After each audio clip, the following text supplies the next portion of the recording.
My name is Ammara. I use she, they pronouns. What's your ethnicity/identity? I identify as Khmer. Occupation or industry you're working in or working towards? I currently work as an admissions counselor in multicultural outreach and recruitment at the University of Washington.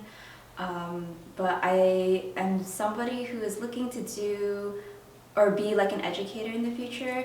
I'm thinking about going back to school for my master's in education because I'm really passionate about politically activating youth and community and really doing so in a way that touches on the importance of land, the importance of culture, the importance of reconnecting to ourselves, to community. So yeah, this is just kind of like a little blip of where I'm at right now.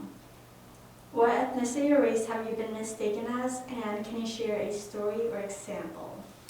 Yeah, I've been identified as a lot of different things. It's kind of interesting. I would say I get Filipino a lot. I remember I did a study abroad in the Philippines in 2019, and so I remember a lot of the locals trying to speak to me in Tagalog, and I was like, I'm sorry, but like I'm not like Filipino, like I can't speak, I don't understand what you're trying to tell me. I think I've also gotten like East Asian, so I remember this one time when I was a student at UW and I was doing like a stadium cleanup with the Japanese Student Association, and I crossed paths with this white guy who was also doing the cleanup. We had this really interesting conversation, and then at one point he was like, oh, so like when are you thinking of like going back home? Like what are you gonna do after you graduate? Like da da da da, like I don't know. It just essentially he thought that I was Japanese and he thought that I wasn't like born in the US, like that I was a foreign student or an international student. So that was just really interesting because I know that there's that perception that historically Asians are like foreign, and like if you think about like the Yellow Peril and kind of the rhetoric that goes down in history, it just kind of reiterated that like, oh, like a lot of people don't view me as someone who like belongs, I guess. So I've gotten that, and then I think I've also gotten, I don't know if this was just a one-off or like the kids were just playing with me, but I was sitting in Hinghe Park in the CID, and a group of like, they were definitely Asian, I want to say maybe like Filipino, Southeast Asian. They came up to me saying that they were doing this project or interview for school, and they were like, so what's your opinion on Asians? Like, what do you think of them? And I just kind of sat there really confused because I was like, I don't know what you're trying to ask from me. And then they were like, oh, like, do you think that, what did they say? I think they really just asked me if I thought that they perpetuated like, oh, do you think that they're like yellow? Do you think that they're like this and this? Like really just those harmful stereotypes. And I was like, y'all know that like I'm Asian too. And they looked so shocked. Like, I kid you not. I'm not really sure if they were just like playing this as a joke and were really good at like pretending surprise. And then they told me that they thought I looked German, and I was like, I had no words. I was like, German? I don't think I've ever gotten that before. But yeah, some folks, for the most part, it's like another Southeast Asian, like Filipino or Chinese, Korean, Japanese. Sometimes that's gotten into the mix too. What's a stereotype you've heard about Cambodians? I feel like I didn't hear a lot of stereotypes until I got into high school and college, where I started hearing like, oh, it's like, lots of Cambodian kids like are in gangs, and like I think I heard a lot of like the gambling, and I mean also in my family, like I saw that growing up, like, they would always be down to party with the Hennessy, and they'd be like playing over cards, poker, and things like that. But it definitely gave me this impression that like they, like it always felt as if this idea of Cambodians, like, oh, like not just invisibilized, but also like unwanted or unfavored. Yeah.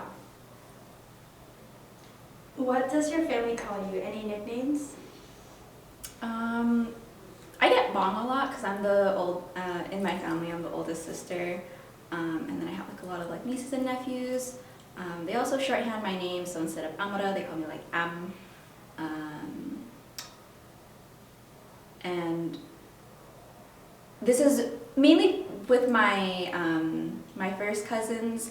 We grew up together really close as kids, and so because I wore like black frame glasses, somehow I got the nickname Panda. So among them, sometimes they call me that too. What's the first thing that comes to your mind about being Cambodian or Khmer?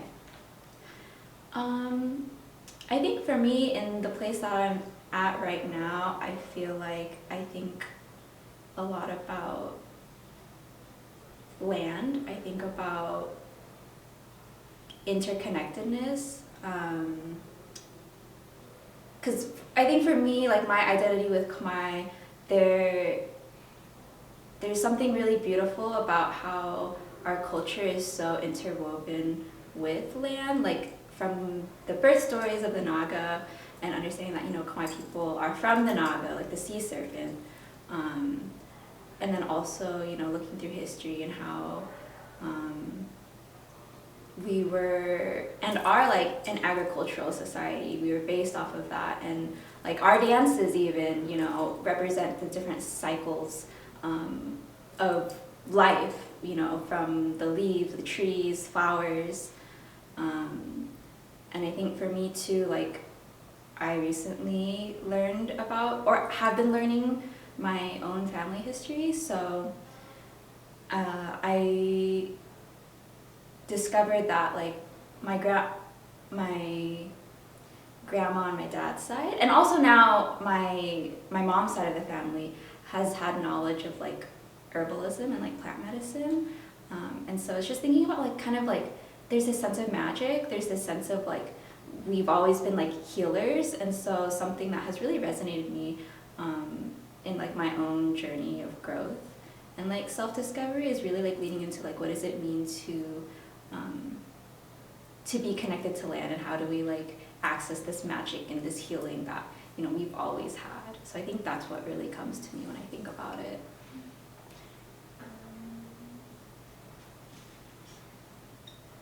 Do you feel connected to your culture? Why or why not? I would say I feel pretty connected. There's definitely parts that, you know, are still difficult to access. I think for a long time, I felt this sense of like shame, and I think, you know, talking with a lot of friends, we also feel it, where there's this disconnect from like language. And that's, you know, due to the culture of assimilation, where we come to the US and, you know, they say that English is the only language that you're able to speak, and that if you don't speak that language, you either get put in ELL classes, which I was put in when I first entered school, and also like getting bullied. And so right now I've been in this kind of period of time where I'm trying to learn how to speak, to read and write, because I can understand fairly well. But I mean, as a kid, I think for the most part, my parents tried really hard to keep the culture alive where they could. Like we would go to the temple every year for New Year's. All of that has also stopped, so that kind of has felt like a disconnect. You know, we eat the foods at home. I've never really been interested. I mean, I would not call myself a good cook in any sense, and like I just really struggle with my connection to food. But I think lately I've been really wanting to learn more about that, and so I think that has been something really cool in terms of like trying to get to know these traditional foods and understand, like, you know, why do we eat them, and like why does it make it special in the way that this dish is, like, because they are really special. And so I think it's been a really weird, like, if I were to like reflect over my life, like a kind of an ebb and flow, where like, you know, as a kid I was really connected, and then it kind of got lost, and then I joined KHSA in college, the Khmer Student Association, and that kind of helped revive that because I was surrounded by other people who were interested in like reconnecting with that side of the side of them that, you know, has been continually challenged and attempted to be erased by like dominant society. So yeah, it's been a process of connection, and it's been really fun. Why did you want to participate in this project? I feel like visibility is really important, and I also think that nuance and complexity is also really important, because I think when we create narratives, and the narratives that circulate right now, like it's very flat and it's very like one-dimensional, and I think that's a big problem.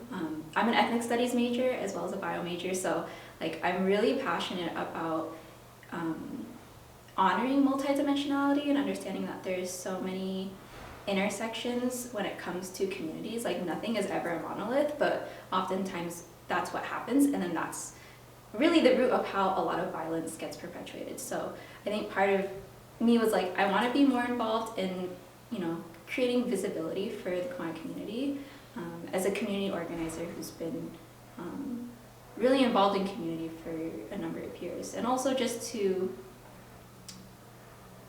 share the stories, because I think that there's not a lot of space. Like growing up, like I don't think there has been lots of spaces for Khmer folks to really speak up, and so this, like, I'm really grateful for Sophia putting on this project, because like we deserve to have spaces where our stories can be told, because that is like so powerful. Like it's really empowering, and I think that's what like we need in our community.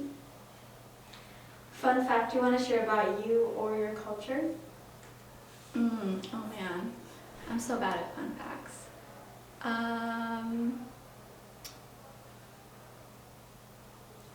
I think I would go back to the story that I shared earlier, where it's like, you know, there's a history of plant medicine and herbalism in my family, and that has really been such a gateway for me into many other places that I'm now like growing into. So it's like, yeah, lots of magic there. I'm trying to practice plant medicine. It's been like 2 or 3 years.